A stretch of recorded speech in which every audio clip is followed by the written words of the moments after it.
Кіріспе проекциялау әдісі. Центрлік, параллель және тік бұрышты проекциялар олардың негізгі қасиеттері. Инженерлік графика пәні сызба геометрия курсынан тұрады. Сызба геометрия математика ғылымының жеке бір саласы. Геометрияның басқа бөлімдерінен ерекшелігі, сызба геометрия кеңістіктегі фигураларды жазықтыққа кескіндеу әдістерін зерттейді. Сызба геометрияны оқып үйрену, графикалық есептер шығару инженерлік білім негізін беріп қана қоймайды. Ол кеңістікті дұрыс есептете білуді, адамның ойлау қабілетін дамытады, ой ұшқырлығын жетілдіреді. Сызу курсы өндірістік техника сипатының мәселелерімен, сызбалардың халық шаруашылығының әр түрлі салаларында қолданылуымен таныстырады, анықтамалық құралдарды өз бетінше пайдалануға үйретеді. Сызба геометрия және инженерлік графика пәні жалпы білім беретін және политехникалық дайындықтың құрамды бөлігі. Кеңістіктегі нүктелер латын бас әріпімен белгіленеді, түзулер кіші әріпімен белгіленеді. Түзудің проекциясын салу үшін оның бойынан алған кез келген екі нүктесінің проекцияларын түзу сызықпен қосса болды.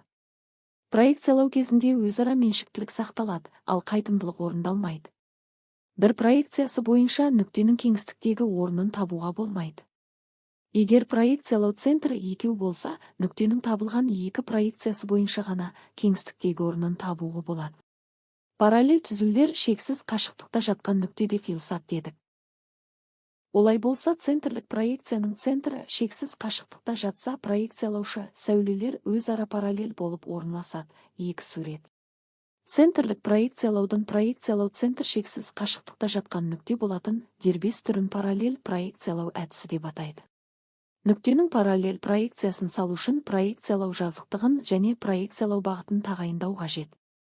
Түзудің проекциясы түзу болып салынады, кесінді өзіне параллель жазықтыққа ұзындығын сақтап проекцияланады. Параллель түзулердің проекциялары да параллель болып түседі. Параллель түзулердің немесе бір түзудің бойында орналасқан кесінділердің қатынастары өзгермейді.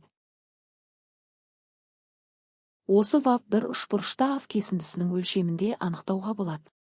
Кесіндінің өлшемі бір катеті кесіндінің проекциясының өлшеміне тең екінші катет кесіндінің шектеу нүктелерінің проекциялар жазықтығынан қашықтықтарының айырмасына тең тік бұрышты үшбұрыштың гипотенузасына тең.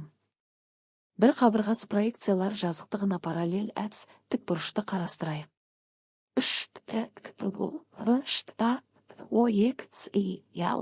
Әдісі.